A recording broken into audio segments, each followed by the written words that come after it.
Vision.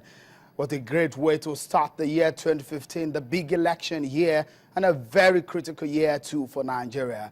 In about 6 weeks, Nigerians will march to the polls to elect their leaders in the 5th general election of Nigeria's uninterrupted democratic dispensation, which started in 1999. Of course, most Nigerians woke up on the first day of the year 2015 to President Jonathan's New Year nationwide address. The president talked tough, vowing to root Boko Haram and deal decisively with people who attempt to foment trouble before and after the elections. He then warned politicians against violence while promising free and fair, credible elections, and that every vote will count. On the economy, President Goodluck Jonathan said his government will continue to lay a solid foundation for a robust economy.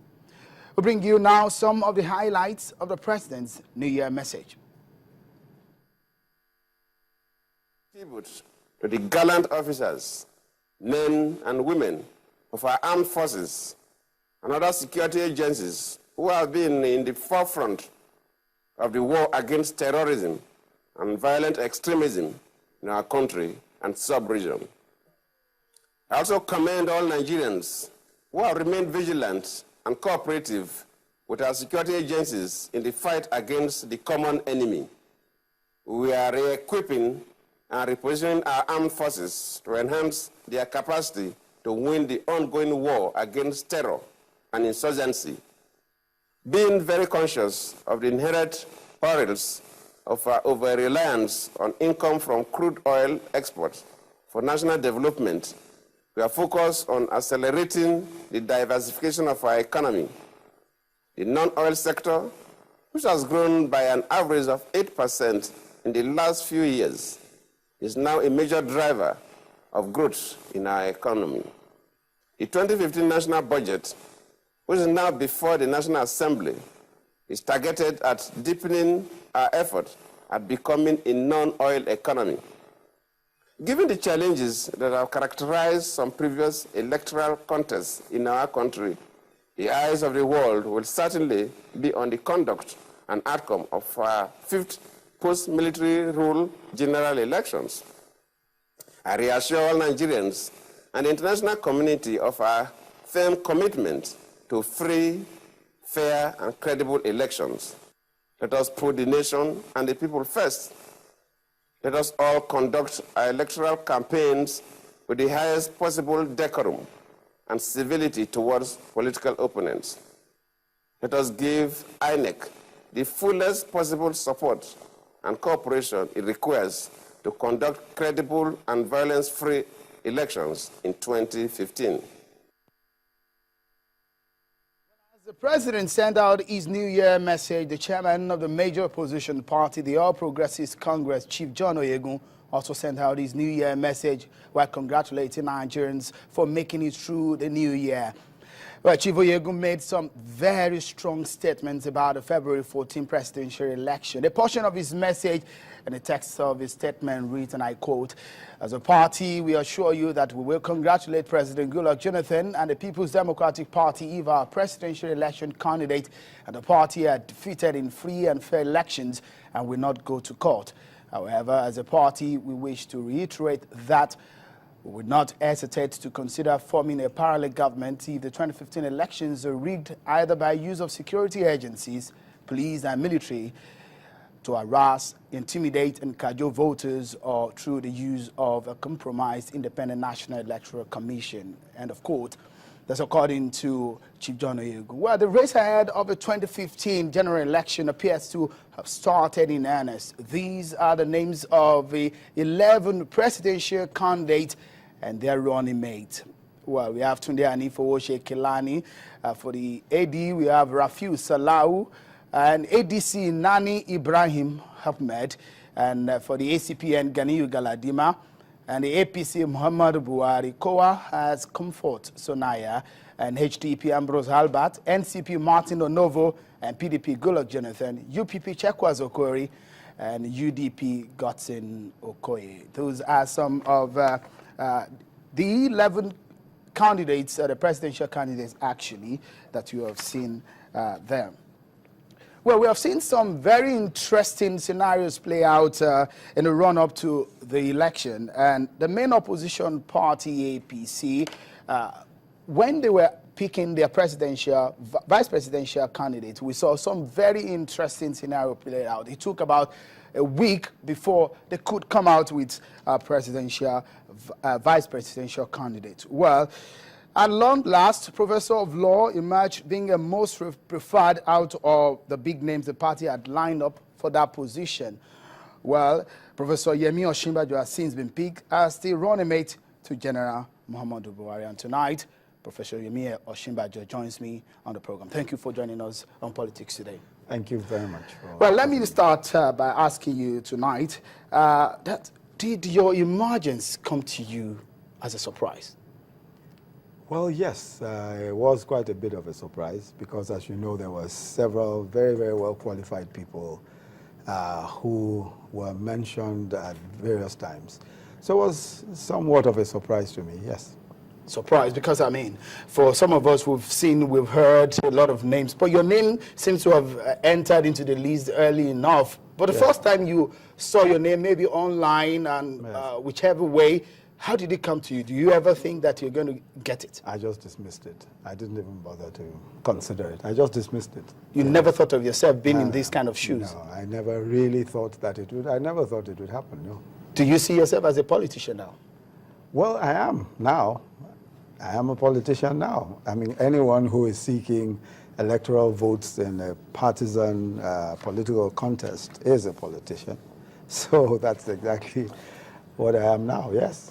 Well, as a professor of law, I mean, your work is out there for people to see, and you're respected also religious-wise as a pastor of your church. You have a lot of followership. Your members revere you so much. But now, do you think that a lot of people will have anything to hold on to for you now as a politician? Well, for me, I think that there is really no difference in the roles that I play, either as a professor or a politician or a pastor, because all of these roles must be played in the same way and with the same motivation. As far as I'm concerned, I mean, the reason why I function as a pastor is essentially because I want to touch the lives of as many people as possible with the love of Jesus Christ, which of course means that we must, in every situation that we find ourselves, be able to help the poor, to be able to help those who can't help themselves, to stand up for justice, to stand up for what is right, and all of those things. And I believe that that will be my role even in politics. So for me, it's all of the same. There's really no difference. And I think that if I express myself in that way and show that that is my motivation, I think that people will learn that there is really no difference between any of these roles, so long as your motivations are correct. And in this case, my motivation is the same. One would think that it's perhaps because you've been Attorney General of in Lagos. One would think that maybe you're taking for granted the essence of politics in Nigeria and how tricky it could be. This time around, you think church business and business of politics aren't the same? Yeah, I don't see anything as church business, if you see what I mean, because really, even in my role in the church as a pastor, my major message is that the church must be without walls. The church must be out there impacting society. It must be out there touching the most vulnerable, touching those who are seeking justice.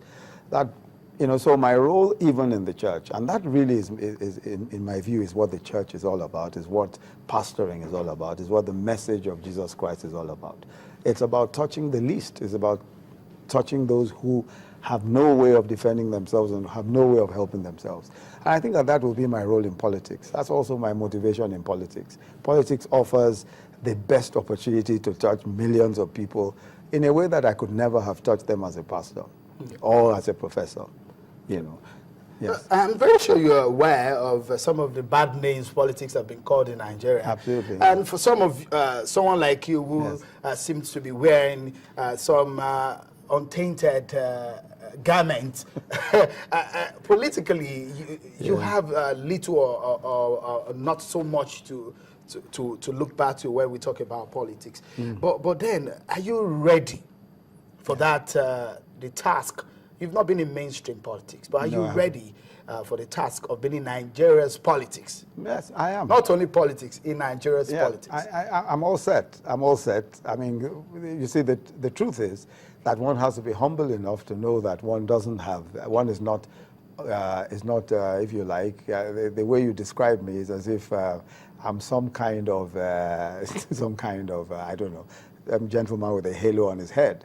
You know, I don't think that I quite fit that description.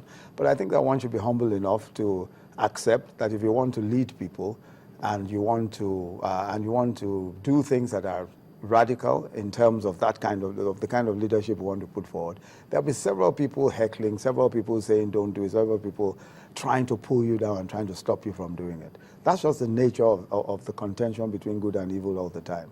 So I'm prepared for that. I'm all set for that. Because I think one of the things that bothers the mind now for you as a person, one will be looking at the fact that politicians in Nigeria sometimes are known for to say one thing today and they do just exactly a different thing tomorrow. With your pedigree and the kind of integrity you're known for, yes. You're ready to play that kind of dirty game. No. First, I think that every politician or every person involved in public life, you know, must define themselves in their own way. I don't accept that every politician is a person who says something and does another. I don't think so. I think there are many good examples of politicians who stand by their word, who are known for their integrity.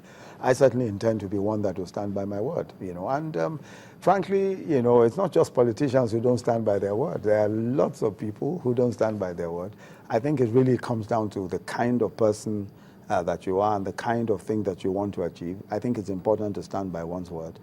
So that one will be trusted, so that one will be able to go the distance. There's so much to do, such a long way to go.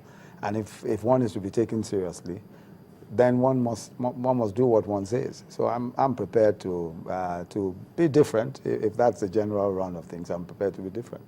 You think it's not going to be a tough call to be different at this point that you are now? Well, always it's a tough call to be different, always, you know, and I don't think that it will be any different from trying to be different in whatever one does. And that is so, whether you're a politician, you're a professor, you're a lawyer, you know, all of the things that we preach, all of the things that we say we'd like to be. We preach integrity, we preach transparency, we preach all of those things, you know, and we aspire, we work hard to at least see that we measure up to what we preach. It's tough, always tough, because you have to make those calls every day. Yeah. All right, then. Now, we quickly go on a short break, and when we return, I will be asking my guest, Professor Osinbajo, how much he knows about his principal, the presidential candidate of the APC, General Muhammadu Buhari. Join us again. Enter the world of luxury Swiss Street doors. With over 28 years experience, stock is of exquisite historical doors made from the finest ancient aga and ivory wood. A range of exclusive armored doors. To the APC vice presidential candidate, Professor Yemi Osinbajo. Now, Professor, tell me, do you in any way see General Buhari as a tolerant person, considering his past experiences and his past duties as a former military leader? Do you see him as a tolerant person, someone how do you see him? Let me start by saying that. First, I think that he is a very credible individual. He does what he says. He's a person of integrity. He's someone who believes that he must be careful as to the commitments that he makes. And when he makes a commitment, he always wants to fulfill that commitment. And I think that generally speaking, he is someone who, over the years, in my view, has come to embrace all of the tenets of democracy and constitutional governance. I think that he is committed to democracy, and I see that he is, in every way, someone who should be trusted and could be trusted with democratic governance. I think he's trustworthy. when you say trusted with democratic governance, when we quickly look back at political history of Nigeria and Yes. the role it played in 1983 when that republic, Second Republic, was scuttled, and there and then we struggled, and a lot of Nigerians were in the trenches to make sure that we see a democratically elected president come back in Nigeria. But this is a person who was involved in that particular act and now is seeking to become president of Nigeria. Isn't that ironic? But don't forget, though, that in 1983, when he took over power, he was hailed. That administration was hailed as a savior from what was going on at the time and all of that. I mean, as things developed, of course, things might have been different, but don't forget that at the time when he came into power, the administration was hailed. And I think that having said that, you know, it's been, since 1983, it's been how many years? Almost 21 or so years, odd years since then. That's a long, long time. And I think as in that time, you know, we cannot judge a man in 1983. We can't judge what he was or how he was in 1983 with today. So what exactly are you telling Nigeria about your principal? Yeah. Now that he's a changed man, he's learned the tenets of democratic governance. I think that is the case. I think that is the case. I think that anyone who ruled under the military, and don't forget that even under the military there were many civilians, most of those who were in office were civilians. So anyone who has ruled under the military, and under the military there was no legislature. The executive was the legislature. So the executive also made laws. Now that's entirely different now. There is a legislature now which checks whatever it is that the executive does. So it's a totally different kettle of fish. It's a totally different ball game, really. And I think that anyone who has run such as he has, thrice at least for office, familiar with the Constitution, has contested his defeat in court, you know, has taken the pains to go to court, a long and arduous process each time. I think such a person must be seen as one that is prepared for whatever democratic governance entails. I think he's certainly prepared, yes. I had a conversation just at this, General Buhari was seated just where you were seated. I mean, you're seated, and it seems not to be too apologetic about the takeover of some of the coups that we've seen and military rule in Nigeria. Yes. Well, I'm not so, well, I can't speak for him, but as I said at the time in 1983, when that coup took place, it was hailed. That coup, you think that coup was right? It's well in place. No. Let me explain that. As far as I'm concerned, my basic contention is that at all times, you know, civilian rule is the best. You know, I mean, one cannot imagine today that there should be a coup or any such thing. I believe that civilian rule is the best, you know, and I think time has shown that civilian rule is the best. But the point also is that military intervention in the history, in the political history of Nigeria and the political history of Africa, at a time was almost what was in vogue. It was almost a seasonal thing. Military intervention. The military came and presented themselves as persons capable of rescuing the polity and saving the republic. And, you know, in many cases, you know, they were hailed when they came into office. Frankly, I don't think that he should be held up for any kind of condemnation for that era, for that period, especially, and I'm talking now for the coup. Because in those days, you know, when even democratic change was almost impossible. I mean, look at what the MPN did in those days.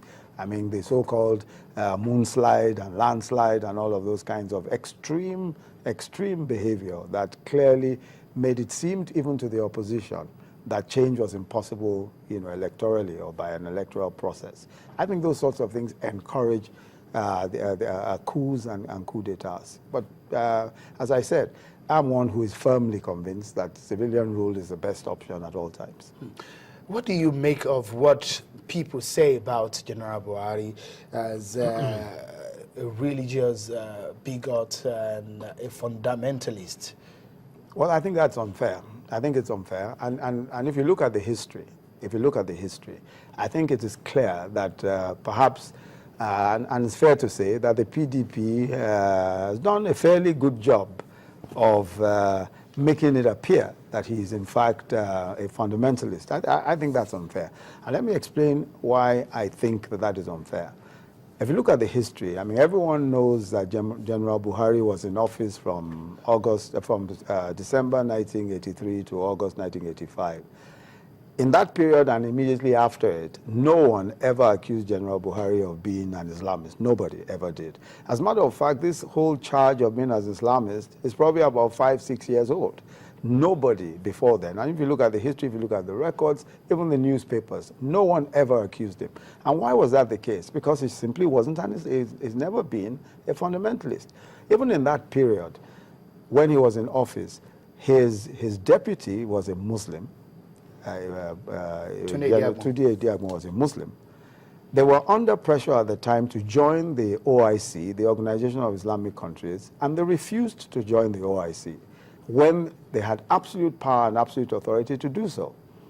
At that period also, in the period when he was in office, practically every member of his cabinet was a Christian. Almost 70% of the members of his cabinet were Christians. And he appointed them. In those days, you didn't appoint you simply appointed by fiat. The head of state had supreme authority, and he appointed them. So he worked at that time with Christians. He worked very, very, very well with them.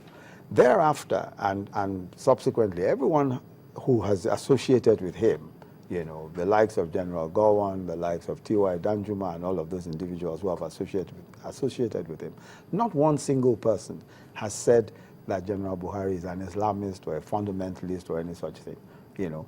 And when you look at all of his antecedents, you know, his first daughter is married to a Christian, you know, that all of that doesn't, to me, you know, indicate that here is a fundamentalist or somebody who is going to Islamize the country or any of the kinds of things that we hear. But I think it's convenient for those who wish to malign him and those who are afraid of his coming into office. It's convenient for them to say he's an Islamist and to move the argument and to move the whole discourse along these religious lines and all of that. But I think that we shouldn't be deceived by that, and we shouldn't allow that to shroud or cover what really are the issues that face this country at the moment. All right. Yes. Before we go into some of the issues facing this country, let me just quickly take you on the events, the post-election events and some of the violence that we saw in 2011, which some statement attributed to General Buhari of the blood of dogs and baboons and all of that, which some people say were the cause of some of the violence, where we saw core members died, we saw INEC officials being treated badly and citizens lose their lives. What's your take on that? Because a lot of Nigerians are still grieving over that particular incident. Frankly, I think that it is completely unfair to hold General Buhari responsible for the violence that took place immediately after those elections. I think that's unfair. And really, it's like holding one person. Look at violence, political violence, generally speaking, everywhere in the country. There was political violence during the elections in Ondo in 1983, a lot of violence. Prior to that, there's been political violence in various places. It is difficult for anyone, and I haven't heard that any one person was held responsible for that violence, or that any one statement sometime was held responsible for that violence. I think that those who try to hold General Buhari responsible for that violence have purposes that they want to serve, obviously purely political purposes. I don't think that is fair to say that it was some comment that he made or did not make, a comment that even in context he has denied several times and has, you know, I think is unfair. I think that very many times what happens in cases where people feel cheated, or if people feel that their wishes were not reflected electorally, we've found, you know, spontaneous violence in many parts of the country, many parts of Nigeria. And at no time have I heard that one single politician or any one person was held responsible for that. General Buhari, I recall at that time in 2011 made a statement, even when all of this violence was going on, made a statement calling for the end to that violence. He made a clear statement saying that he did not support any of this violence and called for an end to that violence. I think that that's what any responsible statesman would do, any responsible person would do, you know. But I don't think that it's fair to say that he instigated the violence. I think that's very unfair. All right. The president on the New Year's Day made some very firm statements as regarding utterances of politicians that could be divisive and inciting. And we've seen some people, I mean, even the DSS, the Department of State Security, has also said that they will not spare anything in making sure that they bring to book anybody found wanting. The statement that I read earlier on attributed to the chairman of your party saying they're going to form a parallel government. Yes. What do you make of it? Well, that is a position. Do you see it as inciting? I don't think so. I don't think it's inciting. Why is that inciting? There's nothing that incites about that. I don't think that that would necessarily lead anyone to violence or lead anyone to do anything. Forming a parallel government, that's not calling for anarchy. Not necessarily. Not necessarily. But it could be. No, not necessarily. Look at cases. Look at cases. Let's look at political history. Look at cases where persons, where the government, for instance, has decided on where the government decides that they're going to ignore the wishes of the electorate and simply override the wishes of the electorate. What the opposition has usually done in such cases is to reject the results of the elections and to say that they will constitute their own government, that they will constitute a government. That is simply a way of taking a stand. It simply is taking a stand against the government and putting the government under pressure. That has happened in several places in Africa, several places in the world, where people have said, on account of electoral injustice, they are going to do certain things and all of that. And if they do so, so long as they do not call anyone to violence, all they're saying is that we are also going to constitute ourselves into a government. If you fail if you are unjust or if you ignore the wishes of the electorate. Personally, I don't think that that's necessarily inciting. Because, I mean, the fabric of a national life is very tense now. Yes. And one is looking at the fact that little statements could spark any form of reaction or violence anywhere. Yes. Yes. And one will be thinking that in places around the world where we have seen people call for parallel government has been met with resistance, which had led to violence in some places. If we are learning from politics outside the country, we should also learn some of the get a takeaway from some of the implications of some statements. No, I agree, but I don't think it's inciting. I don't think that necessarily is inciting. I think that how does that in any way call for violence? Because if you say it's inciting, it means that people out there on the streets will now begin to react in a particular way or begin to be violent or any such thing. I don't think so. I don't think that's inciting. I think what is inciting is where government tries to introduce division, where, for example, the kinds of statements that are made, and if you look at some of the statements that are made, statements intended to divide the country, where you accuse the opposition of being responsible for insurgency, where you accuse the opposition of attempting to Islamize and things like that, where you accuse the opposition of religious bigotry and those kinds of statements. Those are the statements that are inciting. Those are the kinds of statements that can cause division and cause crisis. And that is really, and I would respectfully ask that the president emphasizes that message to his party, to the PDP, because several of the statements that they make on a regular basis tend to be inciting, especially those statements that tend to spur religious division or spur divisiveness, ethnic divisiveness, and all of those kinds of things. I think that those are the kinds of statements that are inciting. All right. Yes. Now, we'll take a moment here on the program, and when we return, the APC vice presidential election, where the APC vice presidential candidate will be talking to me about his party's chances at the polls. Join us again. Enter the world of luxury. Been talking to me about the state of the nation and, of course, the 2015 general election. Now, General Buhari has lost to the PDP 3 times. This is his fourth time running as a president since 1999. The PDP says they will beat him yet again. What are your party's chances at the general elections? Well, I think the chances are the best they've ever been. The party's chances are the best they've ever been. This is a situation where the whole country is calling for change. The whole country is saying that they're simply fed up with all these years of misgovernance. They're fed up. The entire nation is tired.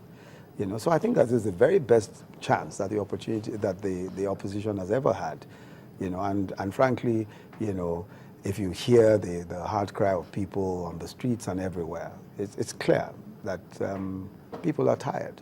They're just simply fed up with the government. So you think if the people are tired of the, Yes. like you said, of the government of the day, you think your party is a right alternative? Absolutely the right alternative. Why do you think so? Well, because this is a party that has laid out clearly what it intends to do and how it intends to go about doing what it intends to do. This is a party that has produced or that has shown even in other states where it is currently in office that good governance is not rocket science, that it can be done. In Lagos, in Osun, in Ekiti, even under Prof.Yemi, in your state, everywhere where you see an APC government. They have demonstrated that clearly good governance is not rocket science. Improving infrastructure, improving the lives of people is not rocket science. It can be done. And I think that our manifesto and all of the different programs that we're proposing clearly is, compared to what we see today, is night and day. What is different in the crop of politicians that we see in your party today? Is there anything different? Are they not the same politicians we've been seeing for the... No. When you say different in terms of politicians, I mean, Nigerians are Nigerians, but that's not the issue. The issue is that now you have a political party that has a clear manifesto. It has picked its candidates. Its candidates are credible. General Buhari is someone that we all know will do what he says he will do. He's honest, he's forthright, he's a man who has integrity, who will manage resources well. So clearly, the situation is entirely different. We're dealing here with known quantities, and I think that if you look at the APC's manifesto, very clearly stated, and all of the programs that are intended, General Buhari will implement those policies faithfully, and we will see a sea change, we'll see a dramatic change in the life of this country. Well, I'm completely so convinced basically, about that. Yes. we're not seeing change in the crop of the politicians in APC. Is the manifesto that you're preaching now? No. The politicians, people in the APC are people who are committed to a program. Now, when a party gets into government, it must have a policy, it must have a program, and that's why we have a manifesto. That is why we have picked the leaders that we have picked. We picked the president, the vice president, we picked other people, other candidates, and we picked those who we think will be able to implement those policies. You know, and it's very simple and very straightforward. Whatever it is that a government does, I mean, today, whatever the government of President Jonathan does, he is held responsible for it. And that's the way it should be. It must be held responsible for it. We are dealing here with an executive presidency. And that's how it works anywhere in the world, where you have executive presidency. General Buhari will also be held responsible for the policies and parties of his government, regardless of who else is in his party. A political party has all manner of people. That's what a political party represents. But once a political party has a set of programs, and it appoints or nominates those who can effect and implement those policies, then it is to those people that you must then look. It's to those individuals you must look. Interesting. Before we go into in-depth into your manifesto and what you are bringing to the table, take a look at your party, Professor Osinbajo. It's a combination of the good, the bad, and the ugly. Yeah. And one would think that does your party have the goodness in it, rank, to bring the alternative that Nigerians really want? Yes. Well, I mean, when you say the good, the bad, and the ugly, that sounds to me like everything, every family, every community, you would have the good, the bad, and the ugly. I mean, so that's not necessarily a bad thing, that within one community or within one party, you have the good, the bad, and the ugly. That's not necessarily a bad thing. But I must say that at the heart of the APC is a set of ideals which I believe has never had a chance in this nation. The tendency that the APC represents, the central core, that tendency that the APC represents, has never ruled in this country before. Has never, centrally, I'm talking of central government. Or the So that's the reason why you think Nigerians should trust the APC in this matter? Yeah. I'm saying that the core, the central core of that, of the APC, what the APC believes in centrally, has never had a chance in this nation. And what does it stand for? It stands for all, first of all, it is the first time that a political party says clearly that its policies and principles are guided by reference to what the man on the street desires, what the man on the street requires in this country. And everything, the question that we ask regarding every policy is, how does this make the life of the common man better? With many of the policies, we ask, how many jobs will this create? How will this solve the unemployment problem? And that is the core of the APC. All right. Yes. Let's look at, let's break it down gradually and see some of just in brief, before we go into details of what your program says. Tell me, what does your manifesto look like? Well, our manifesto is essentially, you might, in an ideological sense, is left of center, in an ideological sense. In other words, we're looking at how the government can better the lives of the people, first of all, directly, and then by encouraging business and industry to do the same.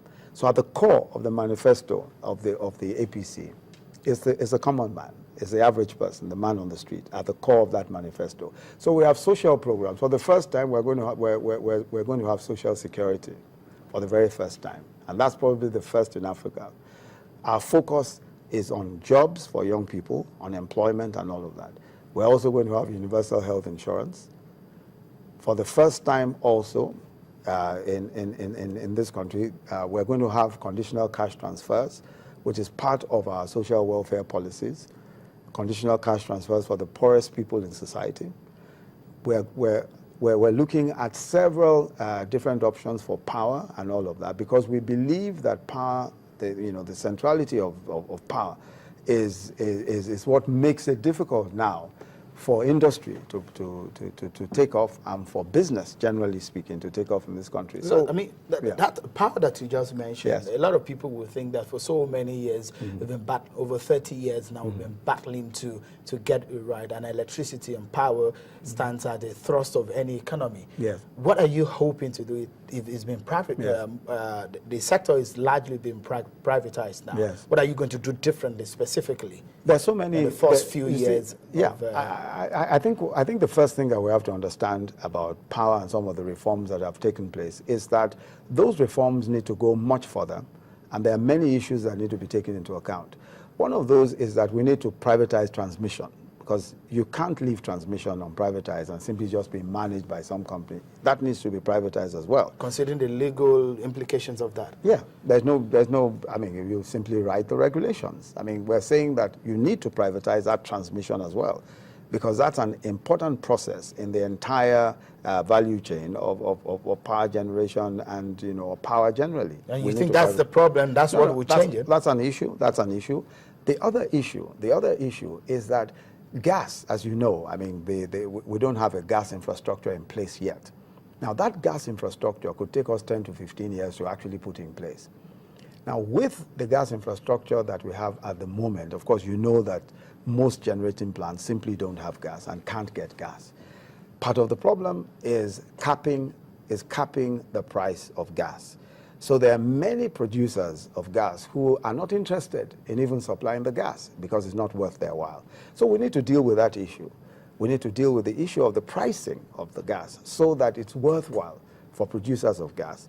Because if it's not worthwhile for them, we're never going to get the gas. The other point which needs to be made is that even that whole process of investing in that sector in Nigeria is so convoluted. There are too many agencies and all sorts of approvals here and there. What we need to do is to have a one-stop shop for approvals for power generation.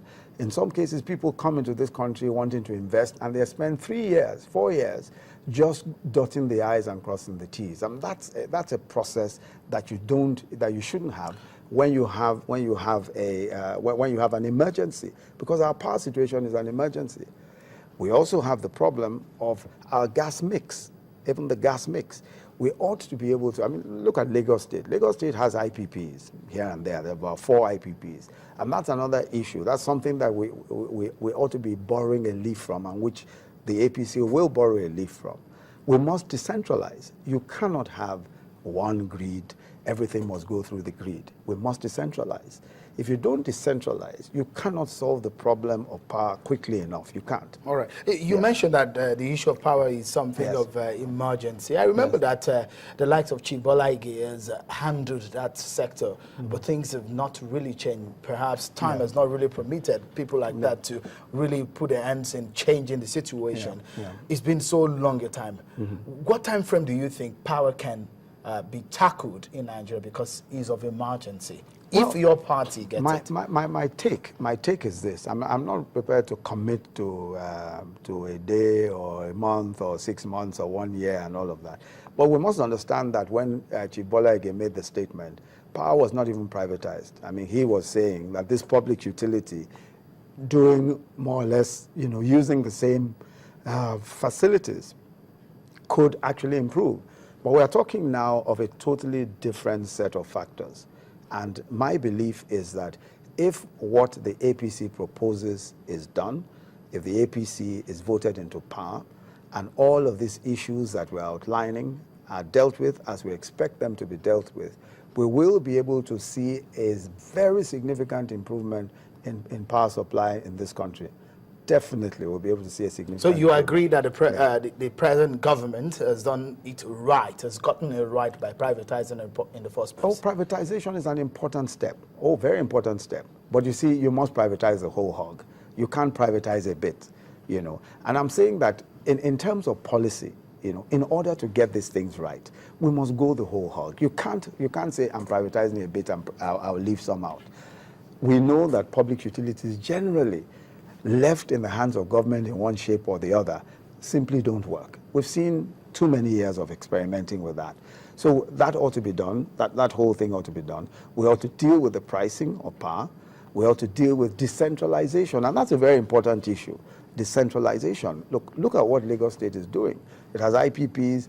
They have 4 IPPs now. One on the island, which supplies power to most public buildings, to most of the public buildings on the island, supplies power to street lights. And the others, there's one that supplies power to the general hospital and all of that.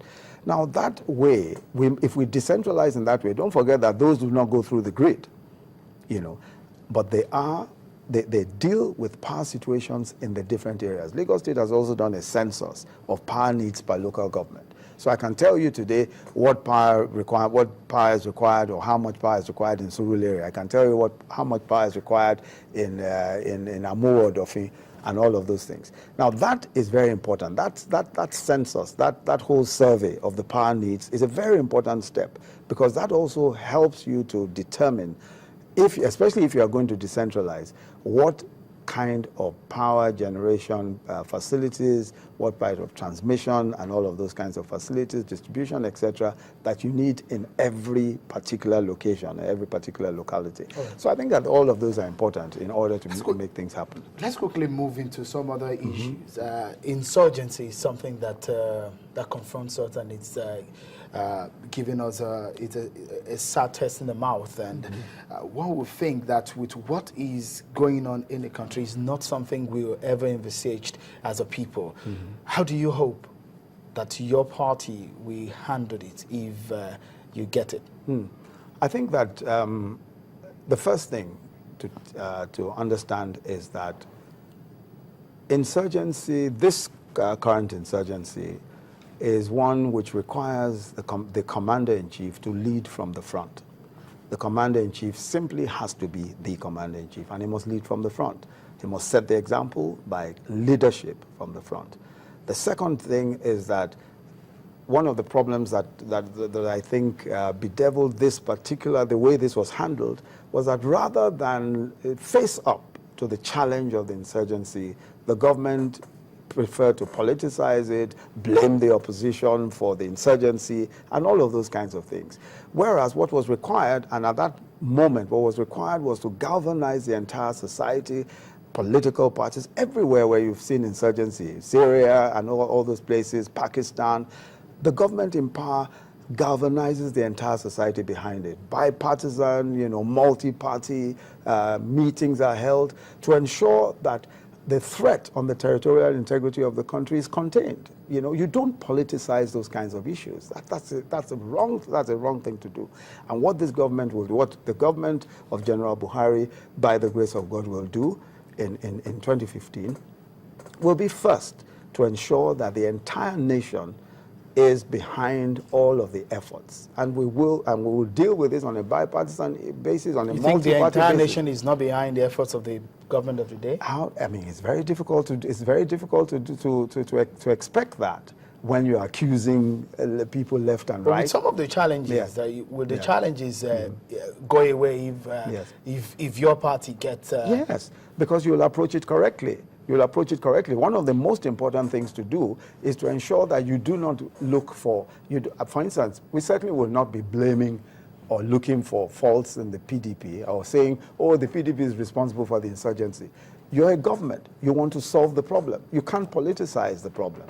If you do, then you're going to have a situation where rather than facing the central challenge, you are busy arguing about who is responsible. When you know that the opposition is not responsible, everybody knows that the opposition cannot be responsible.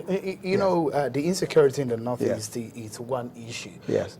Curbing and curtailing the insecurity situation that bedeviled the Niger Delta for a long time, which of course the amnesty program came and brought to his news. How does your party hope? Is your party thinking about that kind of situation? I was actually, trying to outline what the party's policy on this is. As I said, the commander-in-chief leads from the front. We seek the support of every political party, every political association, every group behind the government. The third thing is that we equip our military properly. We ensure that the military is well equipped for the task that faces it. And the Nigerian military needs to be well equipped. Those gentlemen who are in the Nigerian military are some of the best and finest soldiers that you'll find anywhere. I worked with many of them when I was working with the UN in Somalia. One particular Nigerian was in the military police, Pat Akem. He was the one responsible for the entire UNISOM operation, policing the entire UNISOM operation, a military officer. Everybody on the mission wanted Nigerian troops to work with them. So the Nigerian troops are great. They are fine soldiers. What they need is equipment and motivation, and that ought to be done. The fourth thing is that we have to deal with the problems of poverty. We have to deal with it. If you don't deal with the problems of poverty, especially in the north, where if you look at the indices, there's even greater poverty than anywhere else. If you don't deal with the problems of poverty and unemployment, you're going to have a situation where the Boko Haram have a steady source of a steady pool of men, young men, prepared to go along with it on the promise that wherever they go, if they manage to steal anything or loot anything, including women, it will be theirs. All right, just quickly, so that we the issue of economy, the austerity measures, the state of the naira, dwindling oil prices, the economy surely is in some very challenging moment at this time. Does your party have the answer to a crisis that seems to have a global outlook? Let me explain that. That the problem of the Nigerian economy, in my own opinion, first is management of resources. And that is very critical to the way that the APC government will deal with issues. Nigeria's problem is not just a matter of dwindling resources. No, it is a problem of management of resources, and we mustn't belittle that in any way. And let me explain why that is the case. If you look at some of the issues surrounding the Nigerian economy, one of the major things you find is the complete lack of accountability. We were told by the central bank governor at some point that 20 billion, that's almost 3.3 trillion, was unexplained, unaccounted for. Now that is a significant loss. How about 8 billion in the kerosene subsidy scam? And all of these billions that are missing. What a government needs to do is, first of all, to ensure that it is transparent, especially in the accounting for the major resource of this country, which is oil. It must be transparent. That must be clear for all to see. If you don't manage resources well, it doesn't matter how much oil is. Even if oil goes to $500 a barrel, don't forget that we've had, for 5 years consistently, the highest oil prices that we've ever known in the history of our oil industry. And after those 5 years, see where we are. So it really doesn't matter how much oil costs. It doesn't matter whether resources are dwindling or going up. If you don't manage resources well, if you're not accountable, if you don't fight corruption, especially in the oil industry and generally in the public space, you're going to find exactly the same problem. We'll be where we are today, and we will carry on as if this is a global problem and we're faced with a global problem. So I think it's a management of resources issue. So briefly, how do you hope to tackle corruption? First, now that's very important. The most important thing first of all, we know that leadership is primary. There is no one who does not accept that General Buhari is a person known for his stand on corruption. Now that is very important because the president must have a strong anti-corruption stand. Now when the president has a strong anti-corruption stand and the institutions are allowed to function, which is, if you look in our manifesto, that's exactly what we intend to do. The president has the political will to fight corruption. The institutions are built up, the EFCC, ICPC, NFIU, all of the institutions that are concerned with the anti-corruption struggle are allowed to work, and they're allowed to do their business, and everybody realizes that there will be a consequence for corruption, that there will be consequence. The moment people understand that there will be consequence for corruption, everybody's behavior is modified. If you think that there will be no consequence, which generally seems to be the case, then the impunity will continue. All right. Yeah. Professor Osinbajo, yes. Tell me, do you have the blessings of your general overseer, Pastor Adeboye, you contesting for a vice presidential seat? Let me say that Pastor Adeboye, of course, I mean, he's someone who not only is he my spiritual father, and I must consult with him before I take any major steps, especially because I'm also a pastor under him. You know, I would certainly not contest elections or do any public thing without at least seeking his consent and ensuring that I discuss it with him in full. Yes. Interesting. Let me quickly take you to this visual. Of course, I know that we've seen some sort of a tacit endorsement of President Jonathan by the General Overseer.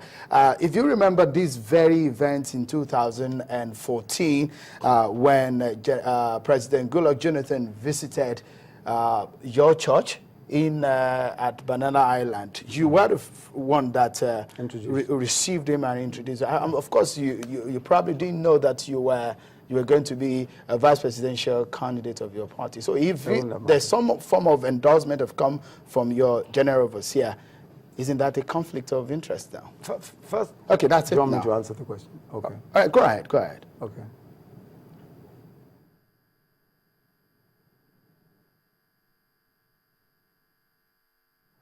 All right, so that's you in the February 16, 2014, yes. receiving President Jonathan. Of course, the church, Pastor Adeboye, some form of endorsement. We've seen him pray for President Jonathan at the Redemption Camp in 2010. Yes. But let me explain. First of all, the clip that you have shown was Pastor Adeboye in our church, and President Jonathan chose the same occasion because he wanted to worship in the same church where Pastor Adeboye was, chose the same occasion to visit our church. And of course, if the president chooses to come to our church every Sunday, we will openly and happily welcome him. Of course, we'll welcome him. Right. That is not an endorsement of the president.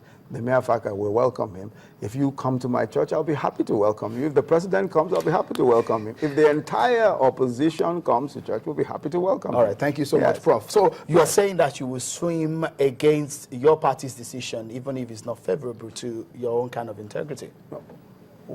I don't understand. Is this you're taking the party's platform now. I'm saying now that from all of our conversation, you've taken the party's